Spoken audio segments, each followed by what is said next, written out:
उन्हें लग रहा है कि ये नोटिस भिजवा के ये इनको बुलाकर हमें डरा देंगे, और अगर सड़क पे लोग उतर रहे, विरोध कर रहे, लोकतांत्रिक तरीके से उनको डरा देंगे, धमका देंगे, जेल में डाल देंगे।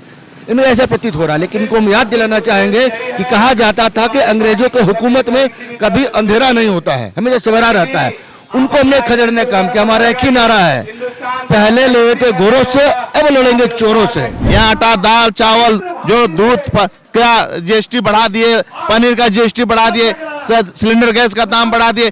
इन सारे मुद्दाओं को सड़कों पर उतर कर हमारे नेता आवाज उठा रहे। उस आवाज को आप भटकाने का काम कर रहे हैं, उसको आप दबाने का काम कर रहे हैं, उसको आप ईडी के नाम पर बेवजह तंग कर रहे हैं। कांग्रेस की अध्यक्षा सोनिया गांधी से आज तीसरे दिन लगातार ईडी कार्यालय में दिल्ली में पूछताछ हो रही है।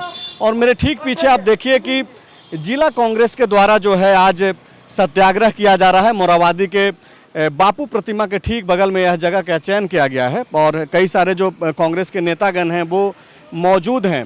और कल जिस तरीके से दिल्ली में दिल्ली पुलिस के द्वारा जो कांग्रेस के वरिष्ठ नेताओं के साथ जिस तरीके से पेश आया गया, उसको लेकर के भी नाराजगी है।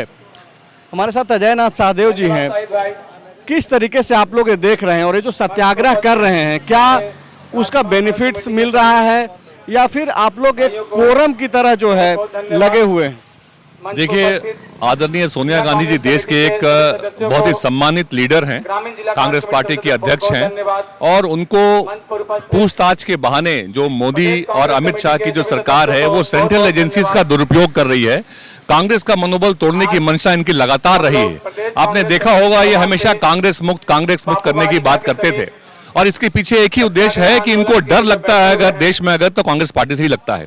तो आज अगर देश में जो इश्यूज है, चाहे वो महंगाई का इशू हो या जिस तरीके से युवाओं के अंदर बेरोजगारी को लेकर आक्रोश है, तो उनको लगता है कांग्रेस पार्टी ही इनको मोबिलाइज कर सकती है और सरकार के खिलाफ कोई आंदोलन खड़ा कर सकती है। तो ये सरकार इनकी जो इच्छा है वो कांग्रेस पार्टी का मनोबल को तोड़े, और इसके लिए उन्होंने सोनिया गांधी और राहुल गांधी जी को चुना है कि हम अगर इनको परेशान करेंगे, जिस तरीके से जो नेशनल हेराल्ड केस इसको कहा जाता है, जिसमें यंग इंडियन कंपनी के डायरेक्टर होने के नाते सोनिया जी और राहुल गांधी को बुलाते हैं। लेकिन आपको भी पता है कि जब कोई एनजीओ नो प्रॉफिट के लिए काम करती है तो उसमें प्रॉफिट की बात या मनी लॉन्ड्रिंग की बात कहां से आती है? तो मनी लॉन्ड्रिंग के मामले में सोनिया जी और राहुल जी को बुलाना ये सरासर ही गलत था। और उनको अगर बुलाया भी गया तो लिखित में उन्होंने जब दे दिया तो ऐसी कौन सी बातें और वो निकालना चाहते हैं? ये सिर्फ और सिर्फ कांग्रेस पार्टी के कार्यकर्ताओं का मनोबल तोड़ने की साजिश है, जिसमें भाजपा, जिसमें अमित शाह, मोदी जी कामयाब नहीं हो पाएंगे। कांग्रेस के कार्यकर्ता पूरे देश में आज अगर निकले हुए हैं सड़कों पे, अगर शांति पूर्वक तरीके से अगर वो सत्याग्रह कर रहे हैं, तो कल आपने देखा होगा कि हमारे जो युवा कांग्रेस के जो राष्ट्रीय अध्यक्ष हैं उनके साथ जिस तरीके का सलूक किया गया। कोई ऐसा लीडर जो कि कोरोना के टाइम में जब भाजपा के लोग घरों में घुसे हुए थे, उन्होंने ऑक्सीजन पहुंचाने से लेके एक एक मरीज को अपने जितने क्षमता अनुसार उन्होंने काम किया था व्यक्तिगत तौर से। तो ऐसे लीडर के साथ आपने देखा होगा देश के अंदर लोकतंत्र में हमेशा एक सम्मान दिया जाता है। लोकतांत्रिक तरीके से कोई अगर प्रोटेस्ट कर रहा है तो उससे एक क्रिमिनल का सलूक नहीं किया जाता है। लेकिन अभी तो अमित शाह और मोदी जी की सरकार में जो भी सेंट्रल एजेंसीज हैं वो नेताओं के साथ, खास करके ऐसे लीडर जो मुखर हैं सरकार के खिलाफ, उनके साथ क्रिमिनल्स का व्यवहार करना चाह रहे हैं, आप लोग का मनोबल को तोड़ना चाहते हैं। आप लोग ये बोल रहे हैं कि पॉलिटिकली डेंट करने की कोशिश जो है बीजेपी की सेंट्रल एजेंसीज के माध्यम से कर रहे हैं। ये ही बिल्कुल ही ये पॉलिटिकली मोटिवेटेड केस है और ये पॉलिटिकल वेंडेटा के अलावा और कुछ भी नहीं। गरीब जनता के रुपयों से राजा भी बैठे हुए हैं, आप लगातार कांग्रेस की पक्ष को रखते रहते हैं। ये जो पूरा जो कार्रवाई हो रही है और कार्रवाई के दौरान जो कांग्रेस के जो नेता सड़क पर हैं और उनके साथ जिस तरीके से पुलिस प्रशासन पेश आ रही है, उसको कैसे आप देख रहे हैं? देखिए, ये भाजपा वाले शायद भूल गए हैं कि कांग्रेस पार्टी वही पार्टी है जिन्होंने ब्रिटिश सरकार को, ब्रिटिश कंपनी को यहाँ से खदेड़ने का काम किया था। उन्हें लग रहा है कि ये नोटिस भिजवा के ये इनको बुलाकर हमें डरा देंगे, और अगर सड़क पे लोग उतर रहे, विरोध कर रहे, लोकतांत्रिक तरीके से उनको डरा देंगे, धमका देंगे, जेल में डाल देंगे। इन्हें ऐसा प्रतीत हो रहा है। लेकिन इनको हम याद दिलाना चाहेंगे कि कहा जाता था कि अंग्रेजों के हुकूमत में कभी अंधेरा नहीं होता है, हमेशा सवेरा रहता है। उनको हमने खदेड़ने का काम किया। हमारा एक ही नारा है, पहले लड़े थे गोरों से, अब लड़ेंगे चोरों से। इन्हें मैं आपके माध्यम से बताना चाहता हूं, जितनी यातनाएं, जितने ये पॉलिटिकल ये वेंडेटा अपनी ये सरकारी एजेंसियों का दुरुपयोग करके हमें घेरने का प्रयास करेंगे, कांग्रेस पार्टी उतनी ही मजबूती के साथ वापस आएगी, लड़ेगी और इनको मुंह तोड़ जवाब देगी। अभी तो हम गांधी जी को याद करके गांधी प्रतिमा के नीचे शांतिपूर्वक धरना कर रहे हैं, लेकिन हम भगत सिंह को भी मांगने वाले लोग हैं।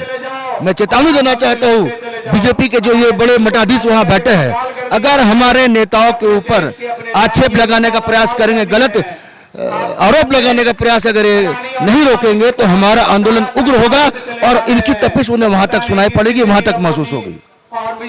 एक चीज जो भाजपा के द्वारा बोला जा रहा है कि क्या सोनिया गांधी, राहुल गांधी या कांग्रेस पार्टी जो है वो कानून के ऊपर है, क्योंकि ईडी तो कई लोगों से पूछताछ करती है। अगर ईडी के पास ऐसा अधिकार है तो आप लोग को क्यों लग रहा है कि आप लोगों के साथ गलत हो रहा है?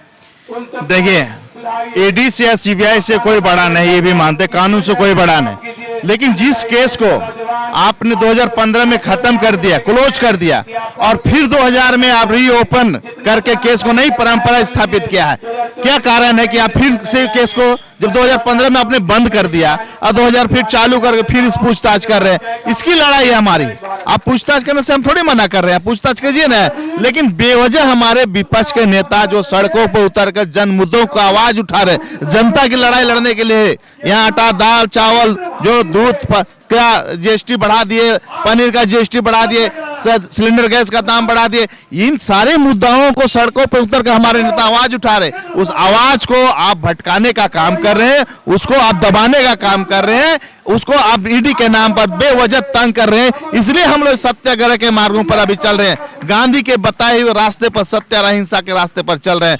ऐसा नहीं है कि हम लोग गरम दल और नरम दल वाले नहीं, हम लोग गरम दल वाले भी है और नरम दल वाले भी, और जरूरत पड़ेगा गांधी जी के रास्ते पर अभी चल रहे हैं। आने वाला समय जरूरत पड़ेगा तो लाठी या डंडा लेकर सड़कों पर उतरेंगे और मोदी को खदेड़ने का काम करेंगे। इसीलिए हम लोग ये आंदोलन हम लोग अभी शांतिपूर्ण ढंग से कर रहे हैं। अजय जी, कुछ लोग ये बोल रहे हैं कि जो मूल जो समस्या है और जिस पे बातचीत होनी चाहिए थी, उससे भटकाने के लिए जो है सारा प्रयास है। क्या आपको भी लगता है कि जो आरोप लगाया जा रहा है केंद्र के ऊपर, बाकी विपक्षी दल के भी जो लोग बोल रहे हैं, क्या वो सही है? आपको भी यही लग रहा है कि मूल चीजों से ये भटकाने की कोशिश? समझने वाली बात देखिए, मूल आप देखेंगे कि लगातार हमेशा से जब भी कोई जिस तरीके से आर्मी रिक्रूटमेंट की जब बात अभी आई, अग्निवीर स्कीम का प्रोटेस्ट हुआ, तो उसी वक्त आप देखेंगे कि लगातार बीजेपी के लोग जो हैं कभी हिंदू मुस्लिम के इश्यूज पे कभी लोगों को आगे कर देते हैं। तो अल्टीमेटली देश के अंदर एक अशांति का माहौल, देखिए किसी भी देश के डेवलपमेंट के लिए, आगे बढ़ने के लिए शांति का माहौल जरूरी है। जहां पे लोग आज के दिन में युवाओं के अंदर जो अपेक्षा आकांक्षाएं रहती है कि वो पढ़ लिख के आगे जॉब्स पे जाए, हर बच्चा आईएएस आईपीएस नहीं बन सकता है। लोग ग्रेजुएशन के बाद भी जो प्राइवेट सेक्टर में जो जॉब्स की कमी इतनी हो रही है, आज आप अपने आसपास की देखेंगे जिस तरीके की स्थिति बनती जा रही है, तो उस पर जब भी लोगों का ध्यान, अगर कोई पॉलिटिकल पार्टीज, हम लोग भी जब लेके जाना चाहते हैं, तो कहीं ना कहीं आप देखेंगे बीजेपी पे सत्ता में बैठे हुए लोग या उनके फ्रिंज एलिमेंट्स जो हैं, वो देश को कुछ ना कुछ चीजों में उलझा देते हैं। चाहे काफी बार आप देखेंगे हिंदू मुस्लिम के इश्यूज भी जितने ज्यादा लोगों को पोलराइज करने के लिए इस्तेमाल हो रहा है, ये देश के लिए बड़ा खतरनाक है, क्योंकि हम कहीं ना कहीं लोगों को वोट के लिए आप जरूर कामयाब हो जा रहे हैं, या आप लोगों के वोट ले पा रहे हैं इमोशनल करके, लेकिन क्या हम अपने बच्चों को उनके हाथ में कलम देना चाहते हैं, या सिर्फ हम उनको एक नारा देके, धार्मिक नारा देके उनको सड़कों पे उतार के लोगों का गला काटने के लिए भेजना चाहते हैं? तो अल्टीमेटली क्या है कि ऐसे चीजों का अगर हम विरोध नहीं करेंगे, कोई भी पॉलिटिकल पार्टी के लोग हों, उनको अपने हमारे देश के लिए, हमारे यूथ के लिए, हमारे यहाँ के महिलाओं को आगे बढ़ाने की बात करनी चाहिए, और देश को बांटने का काम, समाज के अंदर बांटने की बात जहां होती है उसको रोकने का प्रयास होना चाहिए। आप देख लीजिए, इतनी बड़ी बड़ी बातें हो जाती है, क्यों नहीं मोदी जी इतनी बात करते हैं, बट क्यों नहीं इसको एड्रेस करते हैं? इन बातों को एड्रेस क्यों नहीं करते हैं? उनके तो काफी फॉलोअर्स हैं, लोग उनको मानते हैं, तो उनको इन बातों पे बात करनी चाहिए, खुल के बात करनी चाहिए।